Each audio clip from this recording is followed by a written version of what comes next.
So although I'm not going to be putting them on straight away, I am just going to assemble the wheels and the wheel hubs. Now it does look a little bit confusing on the instructions because you've got two 13s, which are the tyres and outer hubs for the front wheels. Then you've got two A14s, which is the tyres and outer hubs for the rear wheels. But then you've also got parts 17 and 18. 17 is the inside hub for the right wheel.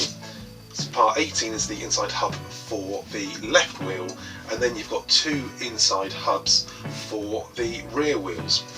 This is a little bit confusing, but if you flip them over, you actually see that they are keyed, so that what will happen is that the hubs for the front wheels have got two notches, and the hubs for the rear wheels have got one notch.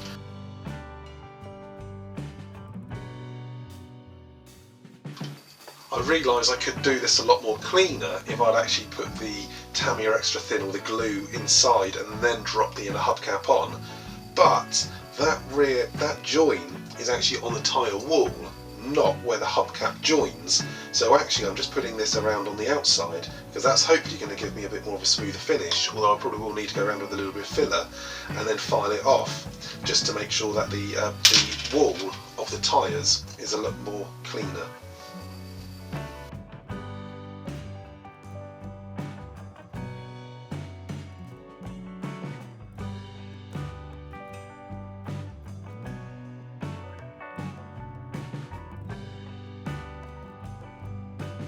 Right, so that's the parts for the engine bay removed. Let's just clean these up, get the engine built and detailed.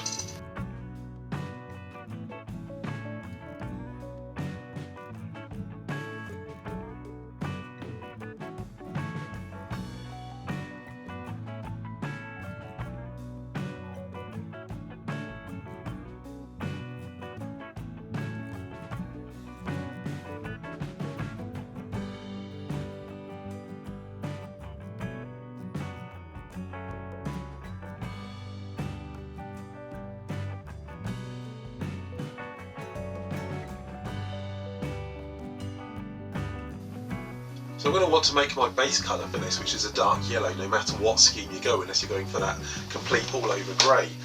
And I've just checked and it's XF60 and I haven't got any XF60 in my supply.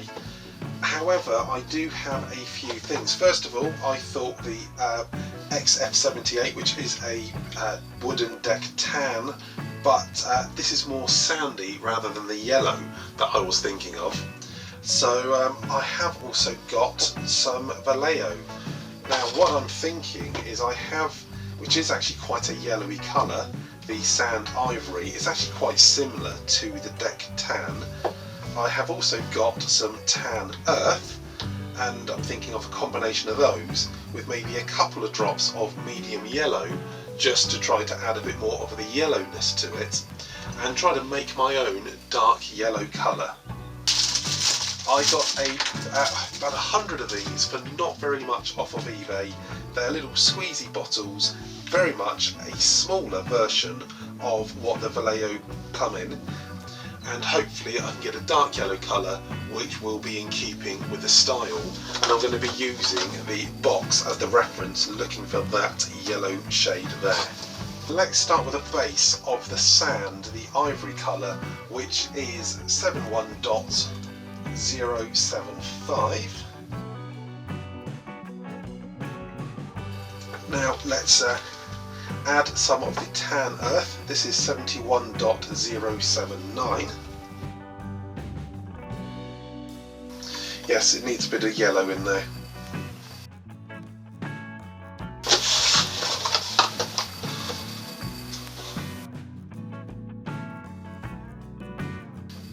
I will add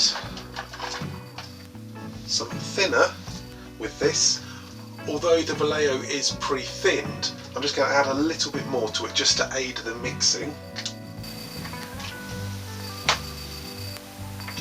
2, 3, 4, 5.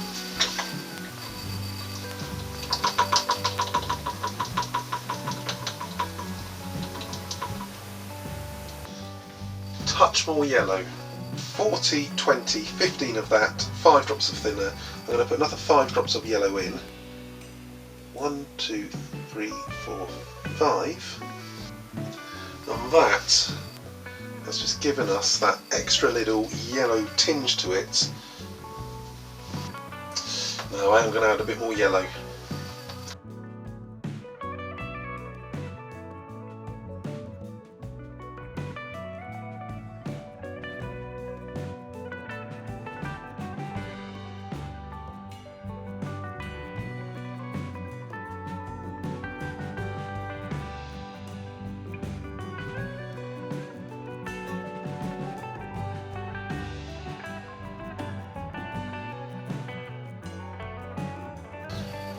Okay, I think I've finally got my mix for the dark yellow. I must admit I used a lot more of the bright yellow than I thought I was going to. I thought the yellow would just give a bit more of a tinge to the sand, with a little bit of the tan earth just breaking it up a little bit and making it a little bit more darker. Maybe because I started with those first, it took a lot more yellow to go in. But partly I was thinking I do want to make sure it's a bit more of a vibrant yellow to get the contrast for the other camo going on top, especially once I then start dirtying it up and weathering it up as well. So now I'm just going to pop a little bit of the mix of my dark yellow in here as the base coat before detailing up the engine. The reason is because the engine's of course going to be a metallic sort of colour, but the actual unit that it sits in would have been painted before the engine went in, so I need to make sure that the engine bay itself is actually the standard dark yellow colour that I'm going to be doing for the external as well. And that's actually starting to look quite a nice yellow and similar to what's actually on the box art.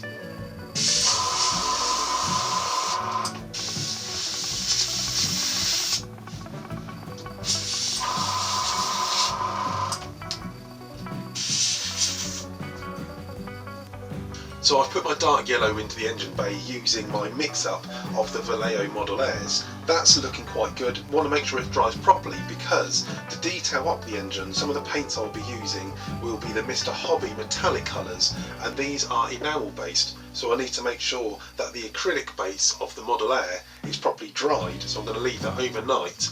Otherwise we could start having the paint start bleeding through and chemical reactions between them.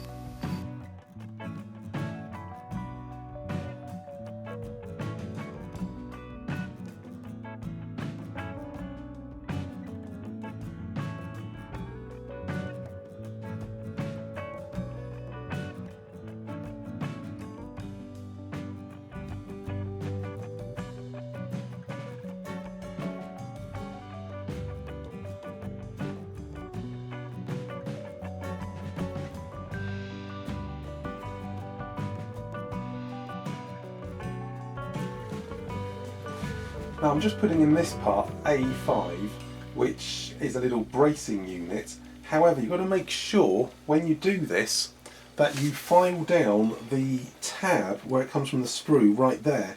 It's got a slight bevel on there. That's because it's going to fit in there. But if you don't get that tab where it got the sprue gate, that's not actually going to sit in there level and it's going to wobble around. Up to part 7 of the Schwimmwagen, and now I'm going to be putting on the grille, the mesh. So the kit come with this mesh. Never actually used this sort of mesh before. I've seen it in kits, never actually done a kit with it in myself. Notice that it has actually got templates to cut round, so this part I can cut to that size, and then got some smaller parts and some little grills there.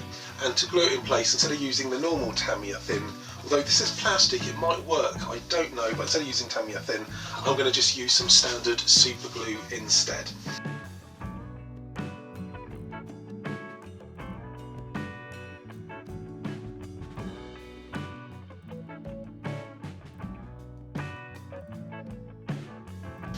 Well, that ended up being a lot more complicated than what I thought it was going to be. The reason is because the mesh wants to return straight, and where it's actually got to go around some curves and contours.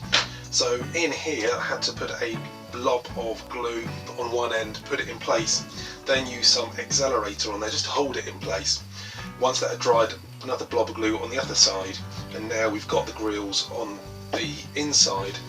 And this, because it has to go on a curve and then loops up and then folds round, it keeps on wanting to ping out. So in the end, I done a line of glue on the bottom, held it in place with a clamp, put some accelerator on there just to speed it up and hold it in place.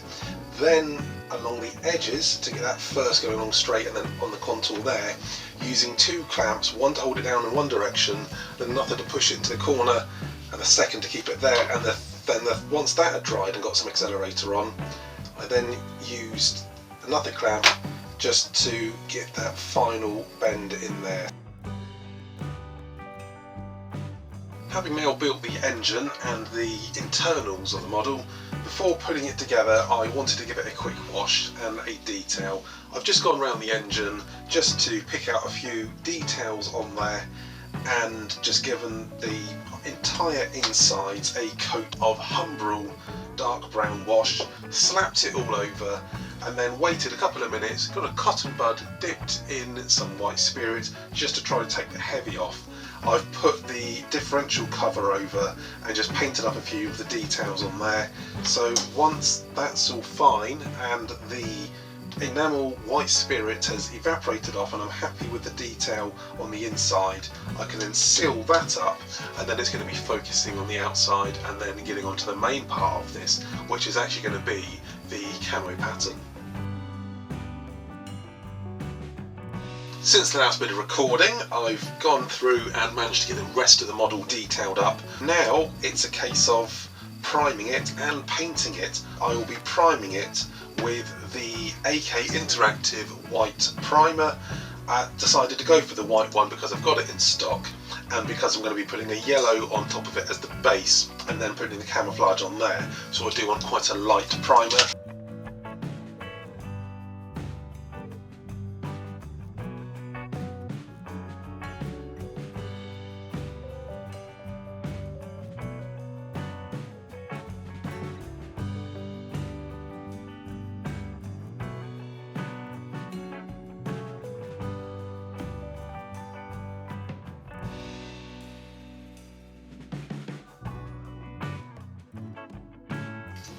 Now that the primer's dried, it's going to be putting on the main base coat, which is the dark yellow.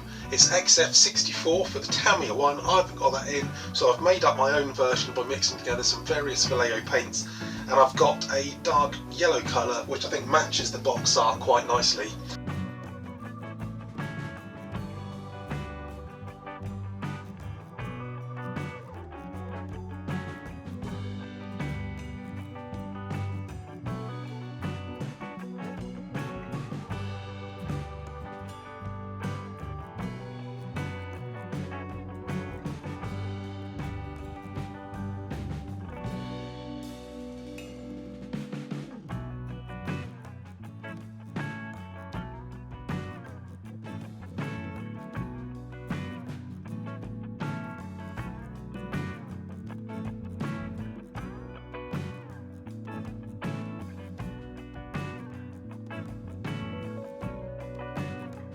The dark yellow is now on and looking good, and now it's dried it does look very similar to the dark yellow on the box. The next coat I'm going to be putting on is what should actually be the XF64, which is a red brown. I'm going to go for the XF68, partly because I haven't got XF64 in stock at the moment, but also because I think the red brown's a little bit too dark a colour, especially when compared to this, and tends to happen when you have weathering on. It's going to darken it anyway. So for now I'm going to stick with the NATO dark brown. That's the XF68, not the XF64. The units received them just in the plain dark yellow colour according to the instructions, and the green and the brown was actually added by the guys once they got them. So there was no real set pattern to follow. So I'm going to try that. I've now put on the stripes of the brown. Now, which I do have, is the dark green, which is the XF61. What it does seem to show on the instructions is that the two were next to each other. So there wasn't blobs of brown here and blobs of green there. Although this is quite a light brown, lighter than what it actually says, it's come out quite dark on that yellow. So I'm thinking I've probably made the right choice by going for a slightly lighter one. So I'm now going to use the brown almost as the branches of a tree, and then start adding the green on that.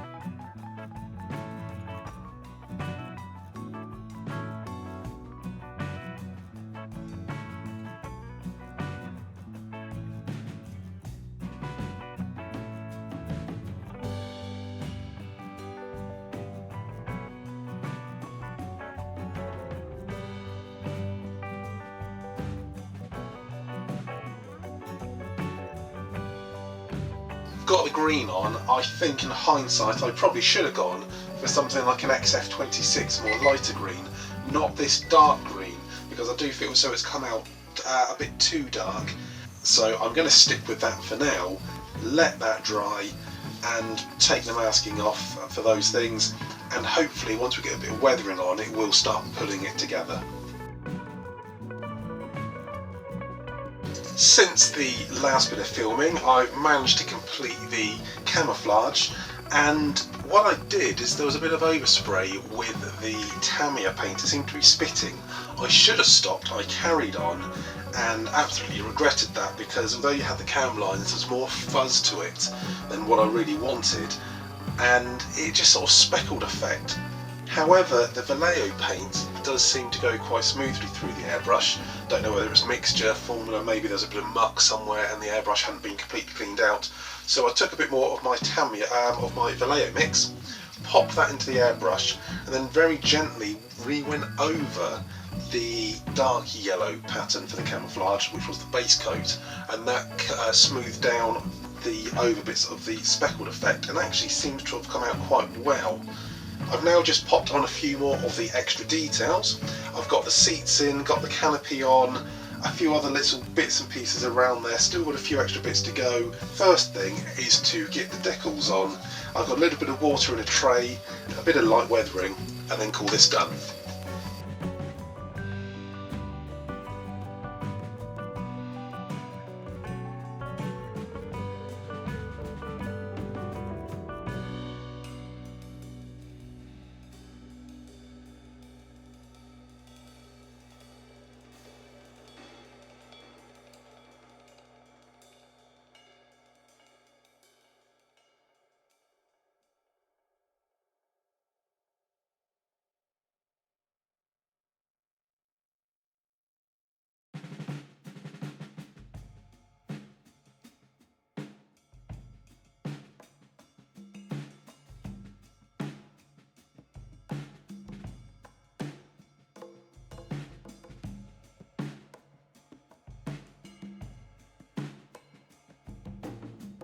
And that completes my build of Tamiya's 1:35 scale Schwimmwagen Type 166.